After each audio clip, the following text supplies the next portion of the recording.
Être parent, c'est l'une des aspirations ultimes de nombreux couples. Et si la reproduction est l'une des choses les plus naturelles qui soit, elle n'est pas toujours acquise.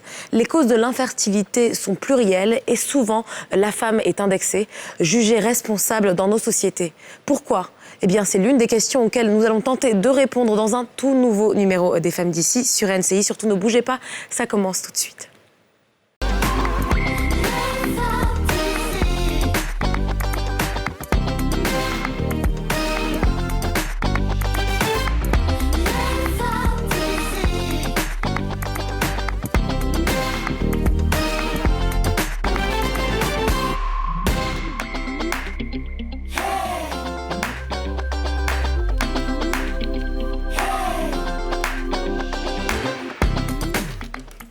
Bonjour et bienvenue sur le plateau des Femmes d'ici sur RNCI. Je suis toujours en compagnie, comme d'habitude, de cette très jolie dame. Comment ça va ? Ça va bien, merci. Hello. Et toi, Nan ? Bonjour, Ça va ? Bonjour, Didja. Bonjour, Aurélie. Il est tout en noir, là, aujourd'hui. Ouais, écoute, on ne s'est pas passé le mot et pourtant, c'est de la télépathie. On a juste pensé. Sur cette partie du plateau, ça s'est fait naturellement. Ça vous va bien, en tout cas. Merci, c'est une de mes couleurs préférées, le noir. Ah ouais. Et puis aujourd'hui, on parle d'un sujet un peu triste quand même. Donc c'est vrai que ça n'a aucun rapport. C'est peut-être pour ça, voilà, il y a eu un petit truc dans la tête, quoi, tu vois. Alors comme Anan l'a dit tout à l'heure, on parle d'infidélité. C'est un sujet qui est un peu triste. L'infertilité. Pardon. J'aime bien. Comme Anan l'a dit tout à l'heure, on parle de l'infertilité. Et c'est un sujet un peu triste. C'est un sujet qui divise des couples, qui fait pleurer beaucoup de personnes. Et malheureusement, quand on parle d'infertilité, on pense tout de suite à la femme. Que ce soit l'entourage, les amis, je ne sais pas, la société en elle-même indexe la femme, accuse la femme. Alors qu'est-ce que vous pensez de cette façon de penser-là ? Alors, je pense qu'on accuse la femme parce que c'est plus facile. C'est elle qui porte l'enfant. Donc, s'il y a un problème, bien évidemment, ça ne peut que venir d'elle. C'est elle peut-être qui n'est pas en capacité de retenir un enfant et tout. Donc, et puis, on dit toujours, quand il y a un cas d'infertilité, on demande toujours à la femme d'aller se faire soigner, se faire ausculter. Par défaut, je pense qu'on se dit, s'il y a un problème d'infertilité dans le couple, c'est lié à la femme parce que c'est elle qui porte l'enfant. Ça. Rien de plus à ajouter, franchement, tu as tout dit. Mais effectivement, Dieu nous a donné, en tout cas, la lourde charge de porter et de donner une vie. Voilà, de créer, de donner vie. Et quand il y a un problème, c'est effectivement la femme qui est indexée, alors que pas forcément tout le temps. Ben non, donc c'est bien qu'on en parle. Mais en réalité, c'est absolument pas. Il y a plusieurs raisons, il y a plusieurs causes. On va en parler dans le détail dans cette émission, mais il n'y a rien qui dit que les femmes soient plus responsables que les hommes quand il s'agit d'infertilité. Mais malheureusement, de toute façon, on fait souvent porter le chapeau. On le sait, pour plein de choses. Alors, les gens oublient qu'en fait, pour qu'une plante pousse, il faut mettre une graine. Oui. Et la graine là, Il faut l'arroser. La graine là vient d'où ? La graine vient de l'homme. Si l'homme ne met pas la graine là, comment la femme va porter l'enfant ? Parfois, il met, mais c'est de mauvaise qualité. Ben c'est ça justement, mais tout part de la graine. Tout part de la graine. En tout cas, à votre avis, pourquoi est-ce qu'on indexe tout de suite la femme quand on parle d'infertilité ? Pardon. On vous a posé la question et on écoute certaines de vos réponses. À d'autres, eux, afin d'avortement, afin de prendre le comprimé, afin de faire la piqûre, c'est tout ça là qui provoque ça. Sinon, toute femme est créée pour accoucher. Voilà, donc, moi, mon côté, c'est la femme que je pense beaucoup. Mais pour l'homme, c'est rare. Pour l'homme, s'il est stérile, c'est que peut-être que les personnes ne peuvent pas avoir son argent. Moi, je dirais qu'en fait, l'Afrique a été... c'est un stéréotype, en fait. C'est déjà dans nos têtes parce que c'est comme ça. C'est la femme qui enfante, en fait. Pour nous, c'est la femme qui enfante. Donc, s'il y a un problème d'enfantement, c'est la femme parce que c'est elle qui procrée et tout. Et puis, en Afrique, on préfère accuser que trouver des solutions. Au lieu de chercher, d'aller voir des médecins et tout pour voir le problème se trouve à quel niveau. On préfère en même temps accuser sans chercher, en fait, qui est le véritable responsable.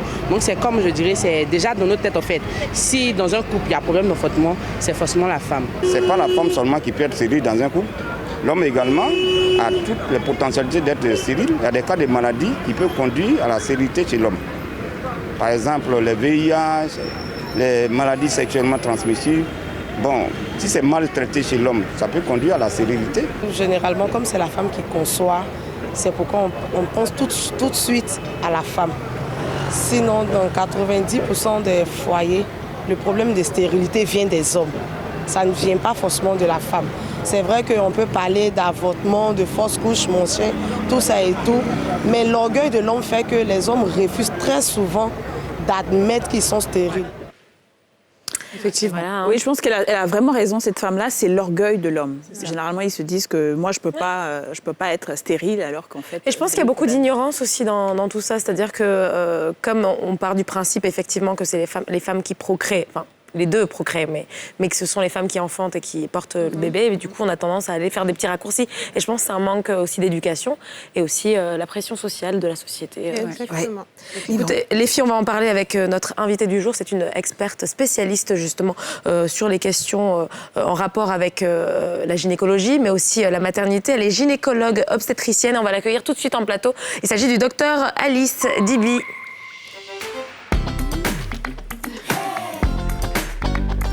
Bonjour, docteur.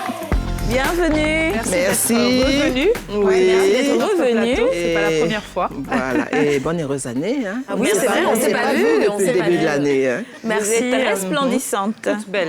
Comme d'habitude. Comme d'habitude. Docteur, on dirait que vous n'avez que des fans ici. Hein. Vraiment. Alors, docteur, aujourd'hui, vous allez avoir la lourde tâche de répondre, de parler un petit peu d'infertilité toute seule, mais on compte sur vous. On pense qu'il n'y a pas de raison. Finalement, mon binôme n'est pas venu. Vous êtes là. Non, vous êtes là parce qu'on vous fait confiance. On vous fait sait que confiance. vous êtes, oui. Alors, avant de commencer à parler d'infertilité avec vous, je propose qu'on regarde ce reportage sur l'infertilité. Ensuite, on revient en plateau, on pourra débuter l'entretien. D'accord. On regarde ce reportage. Lorsqu'il est question d'infertilité dans un couple, la société africaine ne fait pas de cadeau à la gente féminine. Cette mise en cause infondée devient un cauchemar pour la femme, alors que des facteurs essentiels sont ignorés, selon professeur Arnaud Daïro, sociologue. Généralement, l'homme est apprécié par sa capacité érectile, par sa virilité. Et la femme est appréciée par sa capacité à donner naissance. Quand l'homme arrive à avoir donc l'érection, arrive à être virile, on se préoccupe moins de la qualité des spermatozoïdes. Lorsque ces indicateurs sont présents, pour l'imaginaire, pour le commun des mortels, c'est que l'homme a donc cette capacité. Mais lorsque la femme n'arrive pas à procréer, on dit tout de suite que le responsable donc de cette infertilité, c'est toujours la femme. Certains hommes, conscients de leur infertilité, refusent parfois de l'accepter, par peur d'être jugés. C'est pas que l'homme qui n'accepte pas, c'est tout son entourage, c'est sa famille, ce sont ses amis, parce que c'est toujours cette idéologie de la domination masculine. L'homme est toujours perçu comme l'homme idéal, l'homme qui est en bonne santé, l'homme qui peut tout faire. Quand l'homme présente une impuissance sexuelle, c'est à ce moment-là qu'on commence à s'inquiéter. C'est à ce moment-là qu'on commence à se poser la question de sa capacité à procréer. Dans le cas où la femme est incapable de procréer, c'est le calvaire, un impact psychologique indéniable. Ces femmes-là se sentent frustrées et la frustration devient plus grande lorsque la belle famille s'y met. Et généralement, l'incapacité d'avoir un enfant devient donc un facteur de stigmatisation, un facteur de relâchement dans les relations familiales. Et quand la femme est perçue comme celle qui est obstacle, évidemment, vous voyez que tous les regards se focalisent, que ce soit le regard familial, que ce soit l'entourage social immédiat. Il y a une étiquette sociale qu'on colle à cette femme. Pour éviter le drame, professeur Arnaud Daïro préconise une certaine ouverture d'esprit. Il faut amener les gens à comprendre que d'abord, la femme n'est pas de ce facto responsable d'une telle situation. Même un homme qui aurait eu des enfants avant peut, au cours de son processus, au cours de sa trajectoire de vie, avoir des problèmes de fertilité. Ce n'est pas parce qu'on a une expérience d'avant qu'on ne peut pas être dans des situations d'infertilité. Donc, c'est de pouvoir amener donc le conjoint, d'abord accepter la situation, éviter que le conjoint soit frustré, soit stigmatisé, parce que tout compte fait, même si après il y a des réparations, mais il y a des séquelles psychologiques qui peuvent donc miner la relation de couple.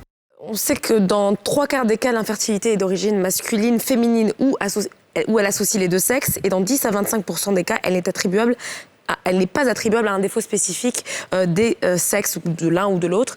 Finalement, les causes sont plurielles. Alors pourquoi est-ce que les femmes sont toujours pointées du doigt, à votre avis? Bon, comme vient de le dire professeur, je n'ai pas retenu le nom. Daïro. Daïro, oui. C'est un problème de société. En fait, dans la société, quelle qu'elle soit d'ailleurs, société européenne, société africaine, la femme est toujours indexée en premier lieu dès qu'il y a un problème dans le couple. Bon, parce que les hommes confondent très souvent virilité et fertilité. Voilà, un homme qui est viril, qui n'a pas de dysfonctionnement érectile et tout, pour lui, il est fertile. Alors que c'est pas toujours le cas. Voilà, c'est pas évident. Je connais une dame qui aide les femmes à enfanter grâce à la médecine traditionnelle, qui m'a dit qu'aucune femme ne naît infertile ou stérile en fait. Donc, est-ce qu'il y a des femmes qui naissent infertiles? Oui, alors donc ce que je voulais quand même apporter comme précision, aujourd'hui on parle de l'infertilité. Donc on parle d'infertilité quand dans un couple, au bout de 12 mois de rapports réguliers, sans contraception, il n'y a pas eu de grossesse, on parle d'infertilité. D'ailleurs, c'est une définition qui a un peu changé parce qu'auparavant, on attendait 2 ans avant de parler, voilà, avant de venir consulter. Mais maintenant, au bout d'1 an déjà, en tout cas, on parle d'infertilité. C'est différent de la stérilité. Voilà, c'est vraiment un terme qu'il faut éviter parce qu'il est traumatisant d'abord pour le couple. On parle de stérile quand vraiment le couple est incapable d'avoir un enfant. Et donc, en général, dans les couples, les couples qui viennent consulter pour infertilité, seuls 4% peuvent vraiment être taxés de stériles. Sinon, on ne peut pas parler de stérilité. Donc, c'est la précision que je voulais apporter. Maintenant, en ce qui concerne l'infertilité du couple, c'est un problème d'évolution. Parce que moi, je vois, ça fait très longtemps que j'exerce, mais à mes débuts, quand la femme venait toujours seule, en général, elle venait presque toujours seule. Et ce n'est qu'après qu'on lui demandait de faire venir son conjoint. Alors que normalement, c'est vraiment un problème de couple. Il faut que le couple vienne ensemble. Et donc, on était obligé d'utiliser quelquefois certaines astuces pour pouvoir incriminer le conjoint. Par exemple, il y a un test que l'on faisait faire souvent qui s'appelle le test post-coïtal. Voilà, le test post-coïtal, on demande au couple, enfin, on dit à la femme, ayez un rapport vers minuit et 8 heures, vous venez au laboratoire du matin et on prélève. Et donc, à ce niveau-là, on avait beaucoup d'informations concernant le couple. Et à partir de là, si vraiment on voyait que dans ce prélèvement-là, on n'avait pas du tout de spermatozoïdes, parce qu'on peut avoir du sperme. Le sperme, il y a le liquide séminal et il y a les spermatozoïdes. Et donc, quand on fait ce prélèvement et qu'on voit qu'il n'y a pas de spermatozoïdes, tout de suite, on voit qu'il faut vraiment... C'est ce qu'on était obligé de faire. Mais maintenant, les jeunes ont quand même compris. Mais du coup, personne ne naît infertile. Non, on n'est pas. Donc, toutes les femmes, il y a des causes génétiques. Enfin, disons des malformations génétiques, des anomalies chromosomiques. Voilà, je ne vais pas rentrer dans le détail, mais il y a la maladie de Turner, comme ça, parfois qui fait que la femme ne peut pas procréer. Il y a des cas rares. Il y a des femmes qui naissent sans utérus aussi, parfois. C'est-à-dire que l'utérus est vraiment tellement petit qu'il ne peut pas procréer. Mais là, c'est des anomalies chromosomiques qui sont assez rares. Et qu'est-ce qui crée... quelles sont les causes de l'infertilité d'un homme et quels sont les examens qu'il peut faire pour déterminer justement le problème et pour trouver une solution? Oui, alors donc, dans l'homme, l'examen le plus fréquent qu'on fait, c'est le spermogramme. Donc, c'est à partir de là, à partir de ce spermogramme, qu'on va pouvoir faire d'autres investigations. Voilà. Parce qu'en fait, les deux problèmes, soit il sécrète, il fabrique des spermatozoïdes, mais ça ne sort pas. Donc, il y a un obstacle. Il peut y avoir un obstacle sur le tractus de l'homme qui empêche les spermatozoïdes de sortir, soit il ne fabrique pas. Donc, une fois qu'on a fait cet examen de spermogramme, une fois qu'on l'a fait, il y a d'autres examens maintenant qu'on fait qui sont un peu plus poussés pour voir si au niveau du cerveau, il n'y a pas une anomalie qui l'empêche de fabriquer les spermatozoïdes. Donc, on parle d'oligoasténospermie. On trouve des spermatozoïdes en quantité diminuée, des spermatozoïdes qui ne bougent pas suffisamment. On trouve C'est ça. Mais parfois, on peut tomber sur un liquide sans spermatozoïdes. Donc, on parle d'azospermie. D'accord. C'était vraiment ce point-là que je voulais avoir les trompes bouchées, est-ce que c'est une expression qui est abusive ou est-ce qu'on peut réellement avoir les trompes bouchées? Et si oui, quelle est la cause? D'accord. Donc là, vous voulez, disons, parler des causes d'infertilité chez la femme. Chez la femme. Voilà, les causes d'infertilité chez la femme. Donc, vous voyez un peu comment il fait l'appareil génital. Hein. Donc, on a l'utérus qui est là. Les trompes, c'est le petit tuyau qui relie donc les trompes aux ovaires. Et les ovaires, c'est eux qui fabriquent les œufs. Et donc, ces ovaires-là, tous les mois... C'est-à-dire, ce qu'il faut savoir aussi, c'est que la femme, la petite fille, elle naît avec son capital. Hein. Dès la naissance, elle naît avec les ovaires et le capital ovocytaire est là, dès la naissance. Et au fur et à mesure qu'elle évolue, au moment de la puberté, ces ovaires vont se mettre à fonctionner. Et quand ces ovaires se mettent à fonctionner, tous les mois, il y a un œuf, un follicule, un ovocyte qui va tomber. Et s'il rencontre un spermatozoïde, ça fait un bébé. C'est pour ça qu'on explique aux jeunes filles, dès qu'elles commencent à faire les règles, faites attention, parce que vous pouvez tomber enceinte. Absolument. Voilà. Donc, je ne sais pas si j'ai répondu à votre question. Tout à fait. Non. Je voulais savoir si... En fait, ça, c'est une expression qu'on emploie souvent pour dire que... Oui, alors donc ce tuyau, oui. Donc, pour en venir à ce tuyau, s'il y a une anomalie sur ce tuyau, c'est ce qu'on appelle les trompes. Donc, ça peut être une infection. Voilà, si elle a fait une infection, ça peut boucher les trompes, comme on dit. Si elle a de l'endométriose, parfois ça peut boucher les trompes. Alors l'endométriose, si vous deviez la définir très rapidement, juste pour que le public sache un peu de quoi vous parliez. Oui, donc c'est juste la présence de tissus utérins en dehors de l'utérus. D'accord. Voilà. Et donc, comme ce n'est pas son lieu de prédilection, à cet endroit-là, il se multiplie vraiment de façon anarchique, de façon désordonnée, créant des règles douloureuses. Et dans pratiquement presque toutes les femmes infertiles, il y en a au moins 40% qui ont des problèmes problèmes d'endométriose.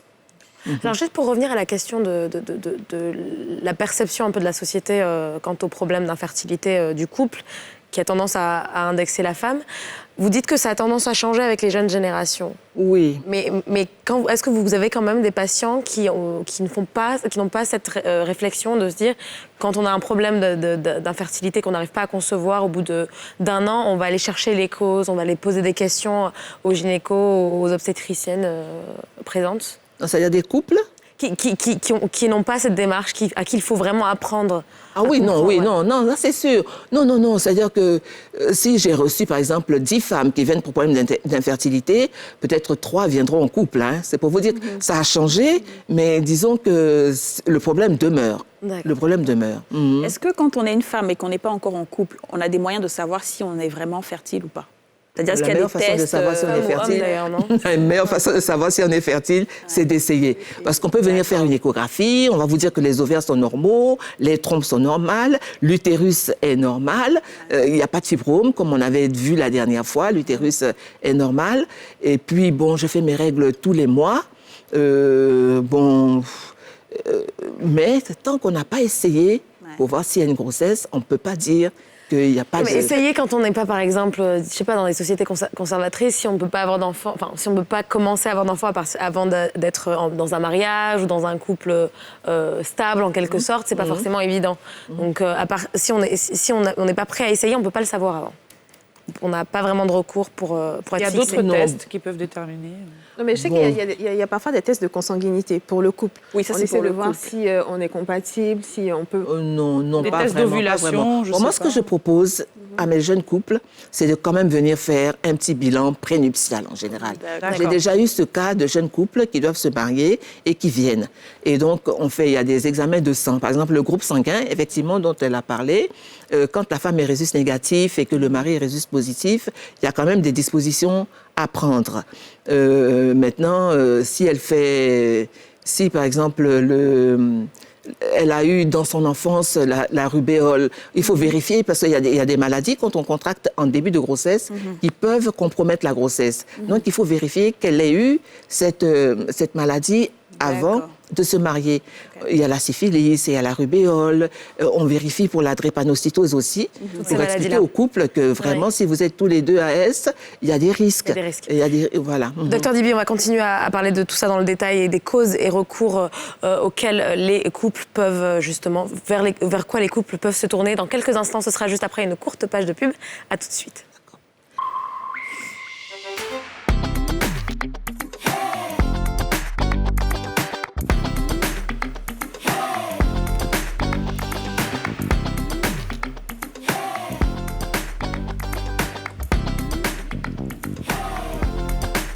Bonjour et bienvenue. Si vous venez de nous prendre en cours, vous êtes sur NCI dans votre émission favorite, Les femmes d'ici. Et aujourd'hui, on parle de l'infertilité et le fait que les femmes sont très souvent indexées quand on parle d'infertilité. Là, nous sommes avec Dr Dibi Alice, gynécologue.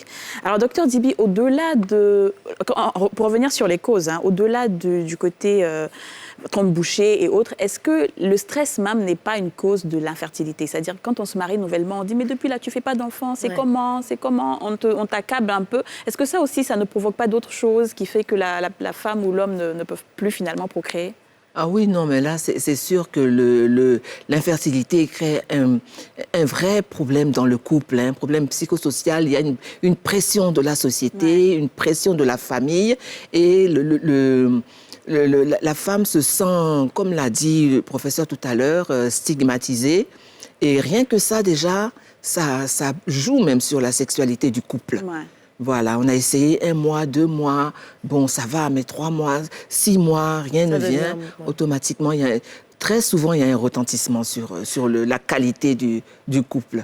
Alors, et donc, il faut qu'il se fasse accompagner. Ouais. Alors justement, peut-être la pression qu'on se met en tant que couple, en tant que femme et homme qui souhaitent avoir un enfant, peut causer des blocages. Oui. C'est ce que vous dites. Oui. Qu'est-ce que vous recommandez à un jeune couple qui tente et qui essaye depuis plusieurs mois, peut-être qui sont proches de l'infertilité, qui sont près des 12 mois.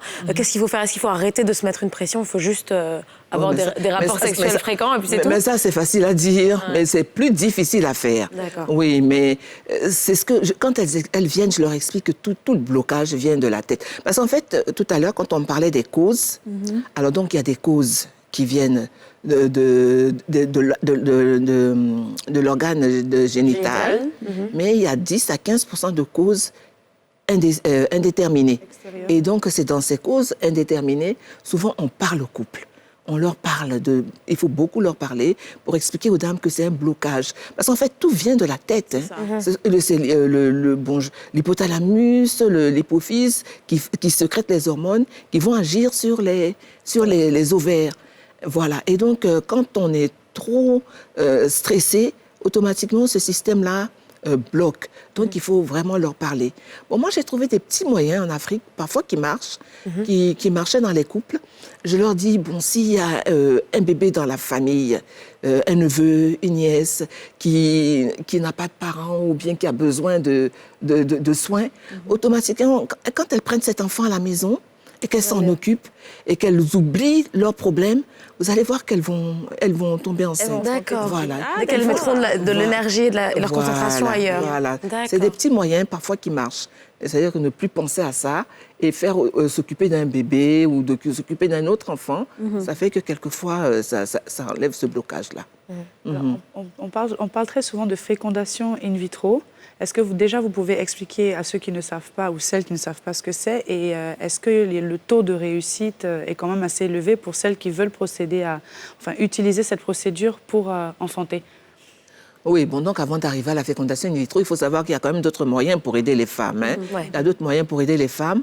Parce que comme je vous ai dit, l'infertilité, donc, le problème peut se situer au niveau de l'utérus. Bon, s'il y a un fibrome et tout, voir s'il faut enlever. Si ce fibrome-là est situé à l'intérieur de l'utérus, il faut l'enlever et puis voir. S'il y a un problème au niveau des trompes, les trompes dont a parlé Lydia. Cynthia, c'est ça? Lydia. Ah, Lydia, oui. On peut... Avant, on faisait la microchirurgie sur la trompe, mais on ne le fait pratiquement plus, mais on intervient sur la trompe. Si maintenant on a un problème au niveau des ovaires, voilà. Donc les ovaires, c'est l'organe quand même le plus facile à traiter. Et dans ma pratique quotidienne, ce qu'on retrouve le plus souvent, c'est cette dystrophie micropolycystique de l'ovaire qui survient très souvent chez les jeunes filles. Dystrophie, c'est-à-dire ? C'est-à-dire les ovaires, il y a plein de petits follicules et tous les follicules sont stimulés à peu près au même moment. Alors que tous les mois, c'est un seul qui doit être stimulé, qui doit grossir et qui doit tomber. Donc là, il y en a plusieurs qui sont stimulés en même temps. Et donc, quand c'est comme ça, on fait un petit bilan également sur un bilan sanguin pour voir s'il y a un problème sur la glycémie et tout. Et on fait des traitements qui peuvent régulariser, aider les femmes, aider ces femmes-là. Donc, on donne des médicaments pour stimuler l'ovulation. Stimuler l'ovulation. S'il y a une infection, on donne un traitement antibiotique pour traiter. Il m'est arrivé très souvent d'obtenir des grossesses rien qu'avec un traitement antibiotique. Parce que les femmes, d'ailleurs c'est le premier examen que je fais quand je reçois les dames en consultation d'infertilité, c'est souvent le prélèvement vaginal. On fait un prélèvement vaginal pour voir s'il y a une infection. Non, c'est différent. Le frottis, lui, c'est pour chercher des cellules anormales de cancer. Le prélèvement vaginal, lui, c'est pour chercher les microbes. D'accord. Voilà. Et donc, il y a des microbes courants qu'on trouve très fréquemment et qui sont cause d'infertilité. Et donc, elle fait le prélèvement, elle vient, on regarde, on la traite. Quelquefois, il faut refaire le contrôle pour voir si elle a été correctement traitée. Et moi, c'est l'occasion pour moi, en fait, de faire un clin d'œil au partenaire. Voilà. Parce que dès que j'ai commencé à traiter l'infection, dès que je trouve une infection chez ma patiente, je fais le traitement du couple. Donc, l'homme, dans ces cas-là, ils acceptent de faire le traitement ensemble, oui, voilà, le traitement antibiotique ensemble. Mais pour en revenir à la fécondation in vitro. Voilà. Et donc, elle insiste, Aurélie, elle veut savoir. C'est une information qui peut être importante. Oui, c'est pour lui dire que c'est vraiment le dernier recours. C'est-à-dire que quand vraiment maintenant, il n'y a plus d'autres solutions. Alors, la fécondation, on y vient dans quel cas?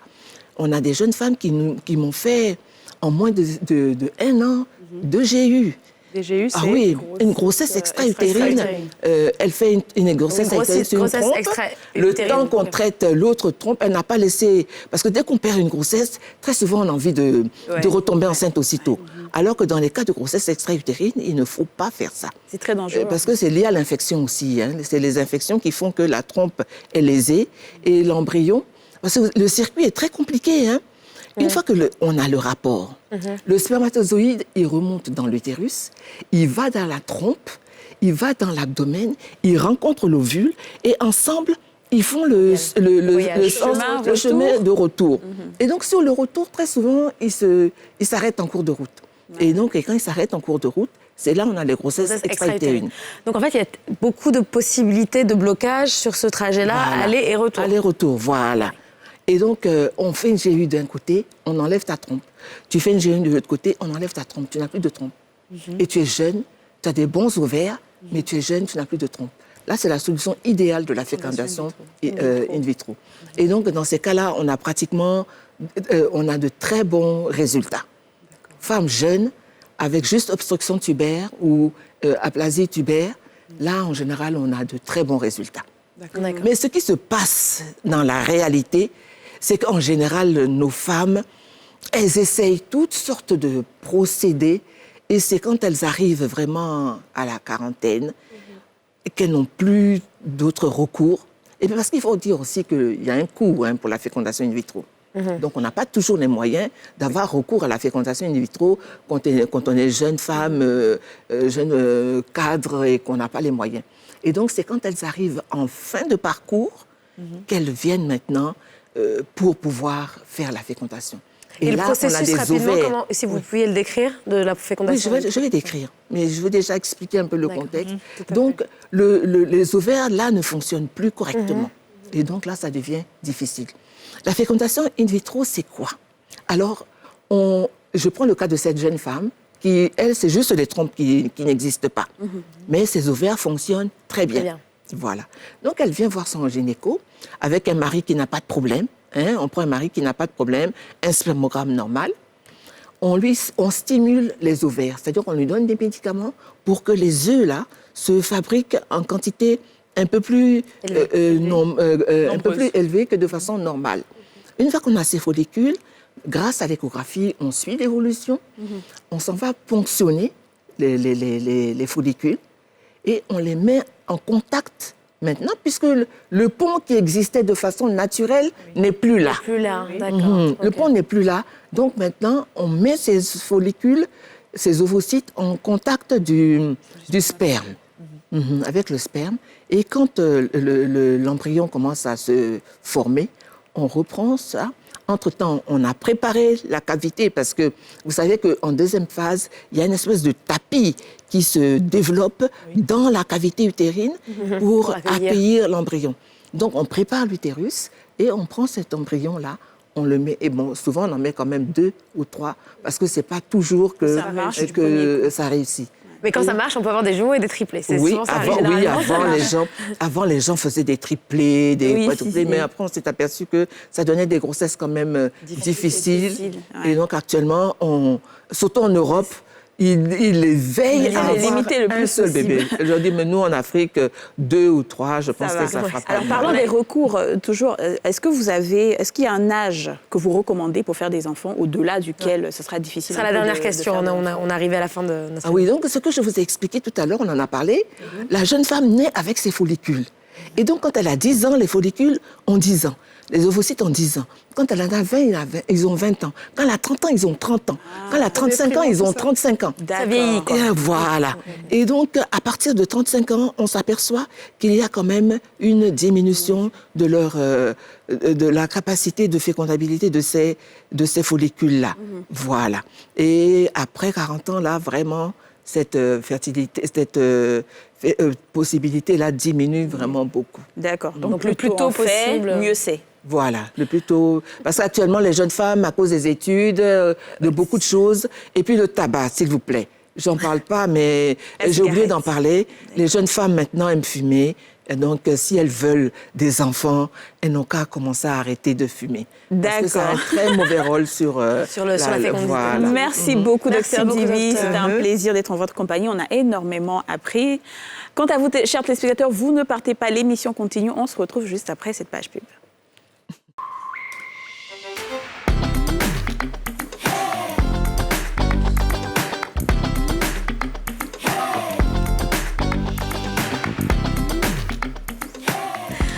Bonjour et bienvenue si vous nous rejoignez sur le plateau des Femmes d'ici. Et après avoir parlé d'infertilité, je vais y arriver, on parle de ces jeunes enfants qui sont orphelins et qui trouvent refuge, n'est-ce pas, Aurélie? Et oui, Anan, situé à Mondoukou, à 43 km d'Abidjan, non loin de Bassam, il y a un orphelinat qui a décidé de s'occuper de jeunes filles entre 8 et 18 ans, issues de différents milieux. Et ces jeunes filles ont pour la plupart perdu leurs parents à cause de la crise politique de 2010. On en parle dans le miroir de Gospel to All People. Tout de suite. Situé à Mondoukou, près de Bassam, à 43 km d'Abidjan, l'orphelinat Gap accueille une vingtaine de jeunes filles. Issues de différents milieux et âgées entre 7 et 18 ans, elles ont un point commun.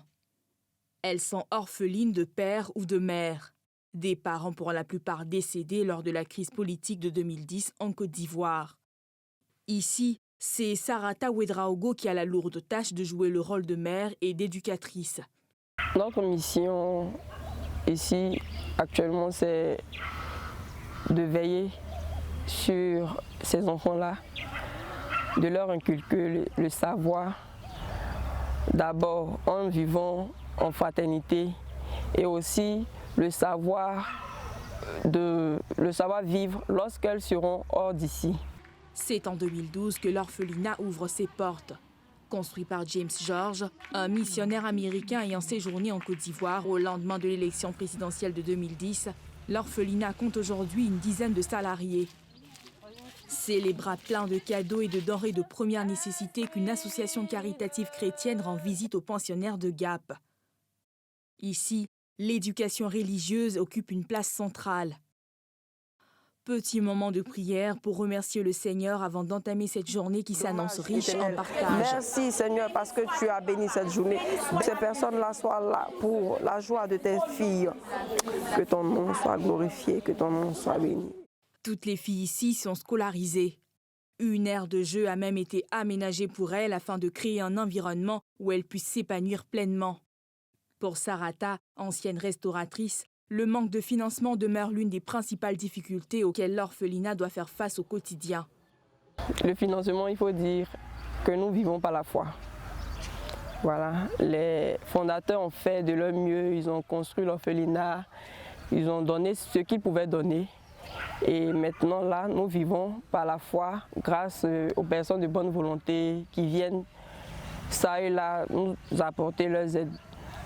Voilà, ça peut être un don financier, ça peut être de la nourriture. Donc c'est grâce à ça que l'orphelinat survit. Au programme ce matin, séance de maquillage, partie de jeu, bref, l'humeur est à la fête. Je suis très contente. Et puis surtout qu'ils ont parlé de Dieu. En tout cas, ça nous a fait vraiment du bien. Merci à Tata Naomi, merci aussi au groupe, merci pour ces dons, merci pour le partage. Que Dieu leur bénisse vraiment. C'est toujours un plaisir de recevoir des personnes extérieures, de recevoir des personnes pour égayer les enfants. Ça nous fait vraiment plaisir, toujours. Sarata et le reste de l'équipe ont de quoi être fiers. Grâce à leur dévotion et créativité, l'orphelinat Gap est passé de simple lieu d'accueil à un environnement familial à part entière. Alors, bienvenue, Monsieur Jean-Marc Manin. Vous êtes le directeur de l'orphelinat Gospel to All People. Et Sarata Ouedraogo, vous êtes l'éducatrice. Alors, je vais vous poser la question à tous les deux. D'où est venue cette passion pour les enfants en difficulté?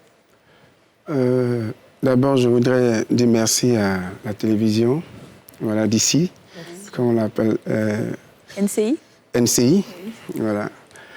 L'idée de l'orphelinat est venue juste après la guerre de 2002, la guerre qu'a connue la Côte d'Ivoire. Dans les débuts, nous avions constaté que d'abord à l'ouest, parce que là-bas, il y a eu vraiment pas mal de dégâts. Et l'orphelinat a été créé, comme vous l'avez bien connu, par un couple missionnaire, James et Lanelle Georges. Et ayant des églises un peu à l'ouest et à l'intérieur du pays, les pasteurs ont constaté qu'il y a des enfants qui ont perdu les parents et certains vivaient dans des églises chez des personnes non connues. Voilà. Donc, les enfants étaient au fait livrés à elles-mêmes. Et donc, c'est dans cette optique-là, les pasteurs ont décidé de demander une aide auprès des fondateurs pour pouvoir encadrer ces enfants. Et donc, l'idée est venue après la guerre qu'a connue la Côte d'Ivoire. Mais en quoi cette passion... Enfin, comment vous avez embrassé cette passion, vous, personnellement et individuellement? Personnellement, l'émotion est grande, voyant des enfants vraiment qui n'ont pas décidé de vivre dans ces états, voilà, et qui, du coup, se retrouvent orphelins, orphelines. Voilà, en tant que pasteur, pour moi, c'est ma contribution à l'éducation de ces enfants. Et vraiment, j'ai eu vraiment chaud au cœur quand j'ai été même appelé pour travailler à l'orphelinat. C'est vraiment une passion pour moi de venir en aide à ces enfants-là. Et vous, Sarata, c'est pareil? Il faut dire que je n'avais jamais travaillé dans ce genre de milieu. Et lorsque j'ai reçu l'appel pour travailler dans un orphelinat, je me suis dit, bon, pourquoi ne pas essayer? Et lorsque je suis arrivée là-bas, quand j'ai vu les enfants, ça m'a fait vraiment chaud au cœur et je me suis lancée sans hésiter. La plupart de ces filles que vous avez prises sous votre aile, vous les avez trouvées comment? OK. Et quel a été le cas le plus dur pour vous de sélection, enfin, pour récupérer ces enfants? Quel a été le cas le plus difficile? D'accord. Il faut dire qu'il y a eu assez de cas d'orphelins en Côte d'Ivoire, mais c'est après vraiment des examens, s'il faut dire un tri, parce qu'il y a eu assez d'enfants que nous avions eu à recruter dans les années 2005-2006. Voilà. Et donc, c'est après avoir analysé les dossiers de chaque enfant, les plus nécessiteux, voilà, que nous avions pu faire venir les enfants à l'orphelinat. Vous n'avez que des filles. Est-ce que c'est un choix qui est guidé par quelque chose? Et est-ce que vous pensez... comment dire? Oui, déjà... Le choix des filles est venu, comme je l'ai dit, la fille, elle est plus vulnérable que le garçon. La fille, vous allez voir que 2 enfants orphelins, peut-être, bon, 2 enfants, un garçon de 10 ans, une fille de 10 ans, ce que le garçon peut faire pour rapidement avoir du pain à manger, la fille ne pourra pas faire facilement. Voilà, donc c'est de là est venu le choix de la fille. Et aussi, on a projeté un peu le regard sur le futur. Aujourd'hui, les filles sont à 18 ans, 17 ans pour certaines. Imaginez les enfants, garçons et filles de 18 ans, 17 ans dans un endroit. C'est vrai, nous sommes dans un cadre chrétien, mais on ne pourra pas gérer vraiment toutes les circonstances qui vont survenir après par rapport à la sexualité et autres. Donc, c'est pourquoi nous avons fait le choix sur les filles. Et aujourd'hui, vous avez combien de pensionnaires?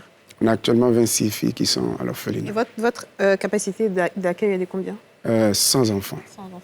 Alors, une question qui a été soulevée dans le portrait qu'on a regardé tout à l'heure, ça avait un rapport avec tout simplement la viabilité de l'institution, de l'orphelinat qui existe depuis quelques années, mais qui dépend vraiment des dons ponctuels finalement. Et comment est-ce que vous vivez ça au quotidien, cette pression d'avoir de l'argent pour pouvoir continuer votre activité? Il faut dire, comme Sarata l'a dit, nous vivons par la foi, c'est un slogan que nous avions là-bas, parce que les fondateurs, ils sont un couple missionnaire qui vont dans des pays, après quelques moments qui changent de pays. Mais pour ceux qui ont fondé cet orphelinat-là, ils sont tout le temps là, ils sont encore là, mais avec l'âge, pour cette année par exemple, depuis février dernier, ils sont repartis, ils ne sont pas encore revenus. Donc parlant de finances, nous ne sommes pas subventionnés. Nous n'avons pas vraiment une structure sur laquelle compter pour dire à la fin. Justement, vous ne pouvez pas avoir des partenariats avec le gouvernement, avec le ministère de la Protection de l'Enfance, par exemple? Par exemple, le ministère de la Protection de l'Enfant, dans les années passées, on avait des réunions avec Madame le ministre, quand Anne Ouloto était là. Voilà, après elle, on a eu d'autres rencontres, où même plusieurs orphelinats ont évoqué le cas de peut-être l'électricité, des factures. Et jusqu'à présent, on n'a pas eu vraiment une suite favorable. Donc, bon, malheureusement. Voilà. Malheureusement, il faut dire, les fondateurs, quand nous avons des besoins que je leur écris, ils font ce qu'ils peuvent, comme les factures, souvent la scolarisation des enfants, mais pour la nourriture, les vêtements des enfants, il faut dire, ça a été vraiment compliqué dans les débuts. Mais puisque Dieu est souverain, il est le père de l'orphelin, il fait vraiment l'effort de nous venir en aide à chaque fois par des personnes de bonne volonté qui contribuent. Sarata, vous êtes éducatrice là-bas. C'est quoi le quotidien de ces jeunes filles-là? Bon, actuellement, c'est l'école. D'accord.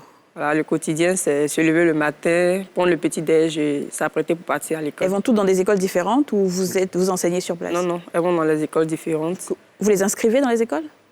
Oui, elles sont inscrites. Vous payez vous-même l'école de toutes ces filles-là?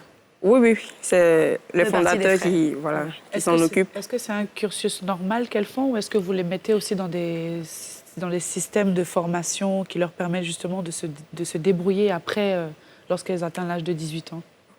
Parmi elles, il y en a qui font le cursus normal. Voilà. Et il y en a certaines aussi qui sont en formation. Pour d'autres, il y a certaines qui sont en formation de couture, d'autres dans l'esthétique. Et le reste... Et le reste, à l'école normale, voilà.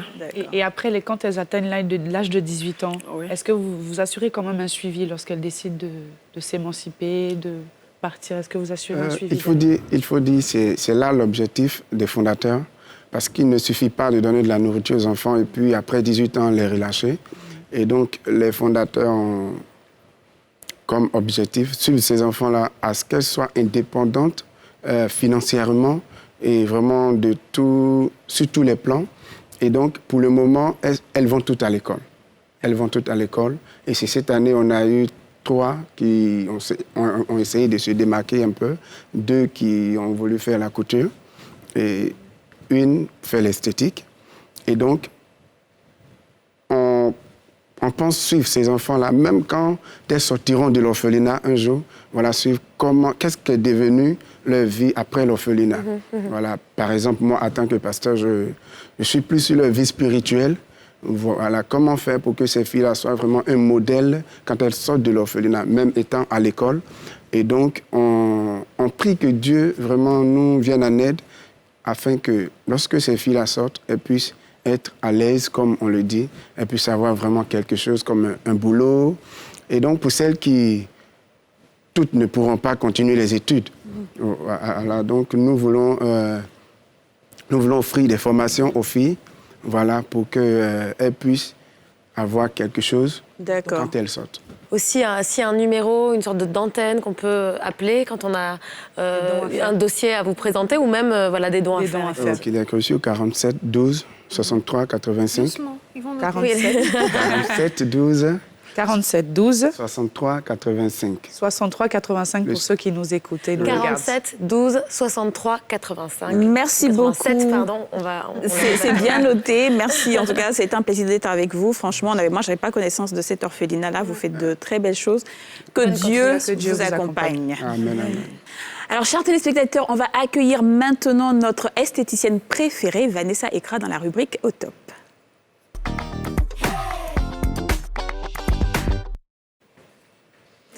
Bonjour Vanessa. Bonjour Vanessa. Et Vanessa qui est accompagnée, qui n'est pas toute seule aujourd'hui. Elle n'est pas toute seule. J'ai magouillé quelque chose. Alors, c'est bientôt le week-end. Et quand c'est le week-end, on parle détente, on parle relaxation.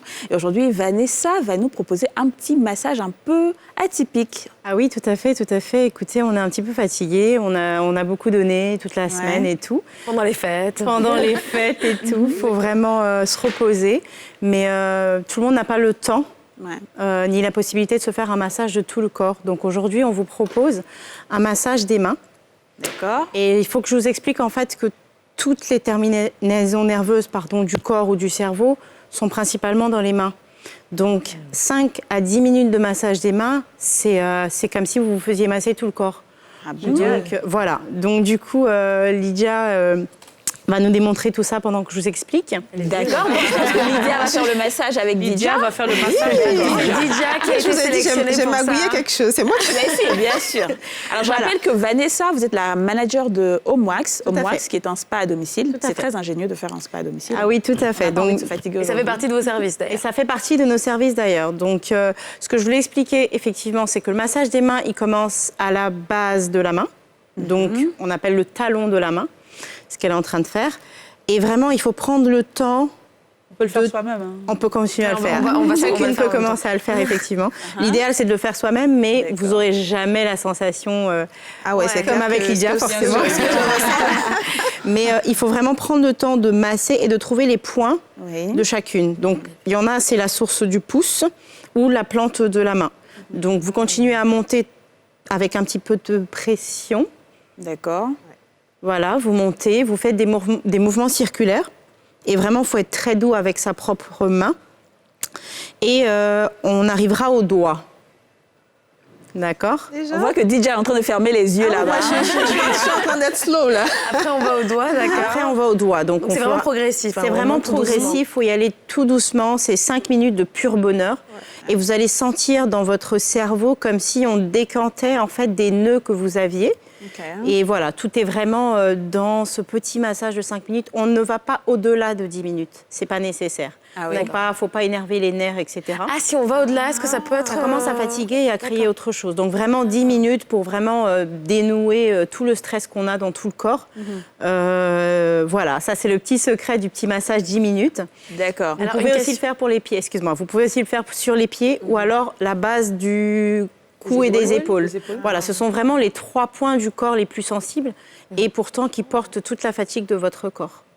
Voilà. Alors, si on n'est pas une experte, on peut quand même s'auto-faire ou le faire à quelqu'un d'autre à la maison. C'était bien parce qu'Aurélie, elle a commencé. Franchement, je sens, tu vois, comme une sorte de petite chair de poule qui vient sur le... Non, franchement, je vous assure, ça marche, vraiment. Est-ce qu'il y a une main qui a plus de terminaison que l'autre? Main droite ou main gauche? Non, pas du tout. Vraiment, il faut essayer sur les deux. Vous allez sentir en fait que ça vous défatigue de la même manière à droite ou à gauche, mais il ne faut pas oublier les pressions. Et le fait que vous vous connaissiez, vous appreniez à vous connaître vous-même dans votre main, vous allez voir que si vous avez peut-être plus de pression dans la paume, devant ou arrière, ou alors dans le pouce, etc. Donc vraiment, apprenez à vous connaître aussi. Il faut essayer, c'est ça. Il faut essayer soi-même. Et puis comme ça, si quelqu'un d'autre veut vous le faire, vous lui dites comment faire. J'ai vu que Lydia utilise de l'huile, là. C'est mieux, oui, ça... c'est toujours bien, parce qu'après, il faut créer quand même cette douceur et ce mouvement circulaire. On revient encore sur l'histoire de l'huile. Donc, bien choisir son huile. Elle peut être chaude, elle peut être tiède, elle peut être froide. Mais ça facilite le mouvement.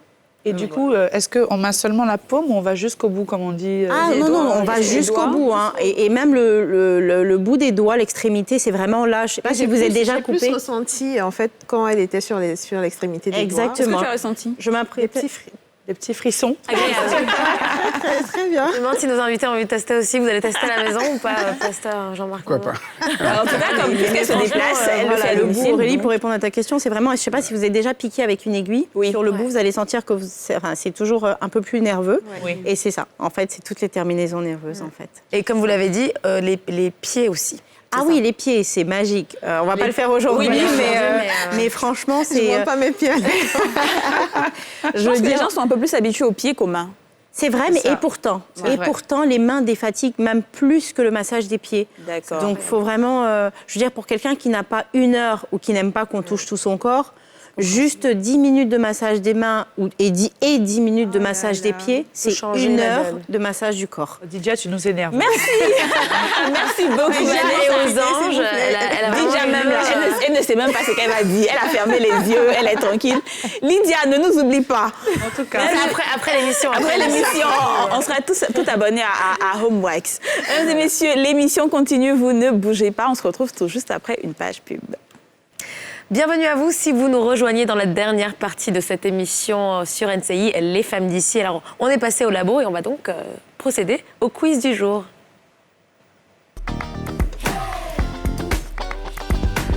Alors, les filles, le quiz du jour, pour rester un petit peu dans le thème, ça a un rapport avec la maternité.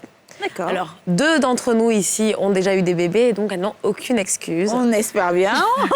Je m'attends à un 10 sur 10, ou je ne sais plus combien de questions j'ai, mais un sans faute de votre part. On sait peut-être faire des enfants, mais est-ce qu'on sait comment... Non, mais ça, je pense, c'est ça. Mais quand tu es tombée enceinte, tu vas voir les médecins. Je pense que ça devrait être relativement facile pour vous deux.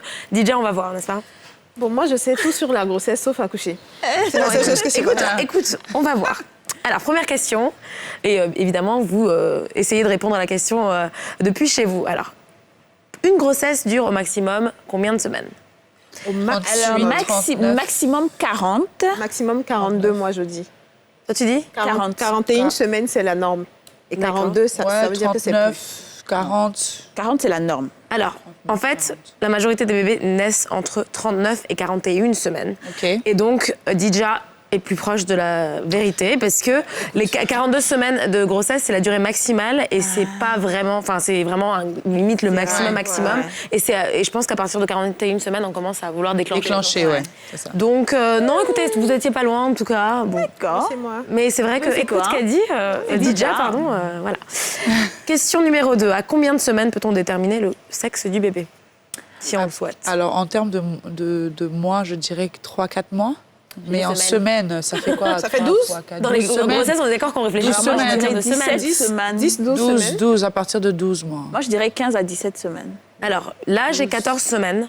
Ah ouais, 14. J'imagine que ça doit être le début et après, effectivement. Voilà, c'est ça. Mais je pense que ça peut varier, mais que c'est 14 semaines. En tout cas, le mien, le premier, à la 12e semaine, on savait déjà que c'était un garçon. À la 2e? 12e. Ça veut dire, vous, c'est comment? Un âne. J'entends le deuxième, j'allais dire, pardon, je veux dire, vous êtes... échographie microscopique. 3e question. En moyenne, combien de kilos peut-on prendre, ou une femme peut prendre, ou prend pendant une grossesse? 10. En moyenne? Normalement, en moyenne. Je dirais que c'est après, ça dépend, entre 9 et 17, jusqu'à 17. Moi, je connais des personnes qui ont pris 20 kilos. Moi j'ai pris. Mais la moyenne, c'est vraiment moyenne. À partir de 10 kilos, de 10 à 15, à 20 kilos. Minimum 10 en tout cas. J'ai entendu quelque part que normalement, 10. on prend 1 kilo par mois. Donc, si on fait des extras, je me dis, on peut monter peut-être jusqu'à... Ouais, c'est ça, autour de 10. En fait, 10, tu as raison sur le 1 kg par mois, mais je pense que c'est ce que les médecins préconisent, c'est de ne pas excéder les 1 kg par mois, c'est d'ailleurs de faire attention. Et effectivement, parce que vous êtes toutes les trois à peu près pas loin, on va dire, c'est entre 11 et 16 kilos. Mais ça varie effectivement grandement d'une femme à l'autre. Comme j'ai dit, je connais des personnes qui ont pris 20 kilos et d'autres qui prennent plus, 7 ou 5. Ouais. Alors, savez-vous ce qu'est la pré-éclampsie? Moi, je sais. La pré-éclampsie, je sais, mais j'ai oublié. C'est la tension artérielle, mais je sais. Excuse-moi, Aurélie. Didier, attends, je vais dire à tout le monde. Je vais dire à tout le monde. Pourquoi tu sais, hein? Aurélie, faut dire. Il faut dire. Je dis pas. Bon, dis. Non, il dit pas. Ah, d'accord. C'est bon, elle s'est préparée, elle a préparé. Mais excuse-moi, on te dit, t'as un contrôle, tu te prépares. Non, c'est pas la même chose. C'est pas parce que nous, on connaît pas les questions. Arrêtez de faire les enfants, c'est un jeu. Alors oui, la prééclampsie. C'est la tension artérielle qu'une femme a pendant la grossesse. Vous savez, on a les pieds qui enflent et tout. Ouais. Alors, pas vraiment. Ça peut être dangereux. Non, c'est pas ça. En fait, la prééclampsie, la crise de prééclampsie, c'est plus, c'est un souci qui se produit pendant la grossesse ou au moment de l'accouchement. Et donc, c'est une maladie fréquente de la grossesse associée à une hypertension artérielle. Effectivement. Oui, mais c'est pas juste la tension artérielle. C'est pas ça. C'est l'hypertension artérielle. Et donc, à l'apparition... Est-ce que je peux donner la réponse? Oui, vas-y. Et à l'apparition de protéines dans les urines, et la plupart des patientes accouchent d'un bébé en bonne santé et se rétablissent rapidement. Mais par contre, c'est plus par rapport à la santé de la maman. Ça peut être dangereux. Voilà, donc moi, j'en ai entendu parler il n'y a pas longtemps et je me rappelle avoir lu dessus parce que quelqu'un dans mon entourage avait fait une crise de prééclampsie. Ça m'avait fait assez peur. Ouais, ça fait et c'est assez rare aussi comme condition.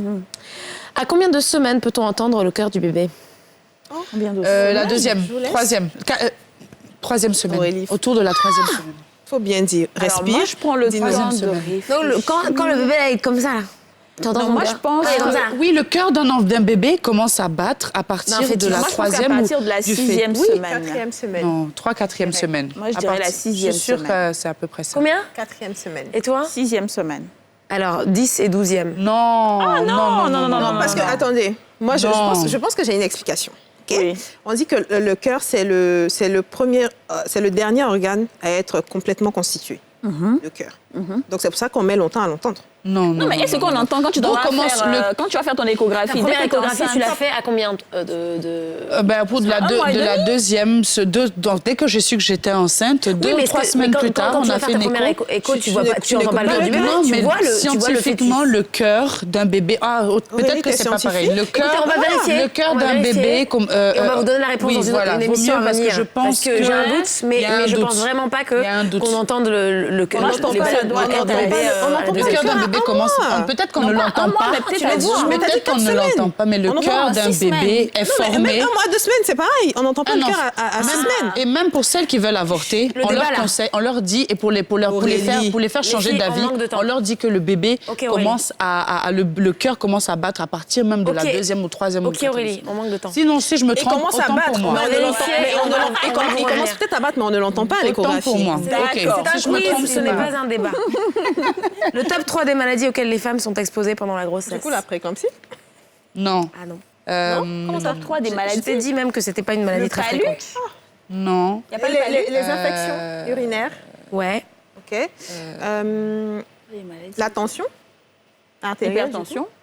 Puis les problèmes de... Alors, je vais vous dire, autant pour moi, parce que je sais pas. Il y a la toxoplasmose. La toxoplasmose, c'est ça. Alors, c'est quoi? C'est pour ça qu'on demande de ne pas manger la viande. C'est pour éviter c'est pour avoir des vers, en fait. J'ai oublié l'autre. Expliquez ce que c'est. C'est une infection parasitaire. C'est une infection parasitaire, c'est ça. Bon, je n'étais pas loin. Il y a un autre que j'ai oublié. Et donc, après, comme tu le disais, il y a aussi les infections urinaires, qui sont assez fréquentes, qui sont fréquentes chez les femmes en général, mais encore plus chez les femmes enceintes. Oui, et c'est tout? Ça fait dit 3, non? Je pense à... Il y a une maladie. Ah oui, effectivement, il m'en manque une. Ok. Bon. Je sais plus si c'est... Oui, c'est ça, j'ai oublié le nom. La rubéole. La rubéole, oui. Et la rubéole, elle est juste là. Voilà. Ok. C'est mes fiches qui me font défaut. Jusqu'à combien de mois peut-on avoir des rapports sexuels pendant la grossesse? Jusqu'au dernier mois. Normalement, jusqu'à 9 mois, mais ça dépend de ton partenaire. Il y a des hommes qui auront peur, ils vont dire ton ventre est trop gros, je veux pas que le bébé attrape. Donc... Attrape-quoi? Non, mais il y a des hommes qui ils ont peur. Donc toi, tu dis 9 mois? Jusqu'au dernier mois. Et il est même conseillé de le faire même les derniers mois parce que ça permet à la femme de faciliter l'ouverture du col pour que le bébé... Gynéco! Alors effectivement, si le médecin n'a pas émis de contre-indication, il est tout à fait possible d'avoir des rapports sexuels jusqu'à la fin de la grossesse, jusqu'à même le jour même de l'accouchement. Et certaines femmes peuvent néanmoins avoir peur ou ressentir des douleurs à cause des contractions utérines. Donc ça dépend du confort et mental et physique de la personne qui est enceinte et de son conjoint. Voilà, c'est tout pour moi les filles. C'est pas vraiment difficile, on est d'accord. Non, ça va. Et je trouve, et je tiens à saluer le score de Didja, évidemment. On le savait déjà. Il faut être fair play, Aurélie. Oui, je sais pas. On le savait déjà. Je gagne. Je gagne. Ok, d'accord. On verra si tout ça à l'accouchement, comme tu dis que t'as pas encore accouché, on verra. Ceux qui n'ont pas encore accouché, là, c'est eux qui bouchent. Va pas sur Google après. Hein. Et voilà, nous sommes à la fin de notre émission. J'espère que vous avez trouvé quelques-unes des réponses. Nous, en tout cas, on a tout trouvé. On se retrouve demain, même heure et même chaîne. Bisous. Ciao.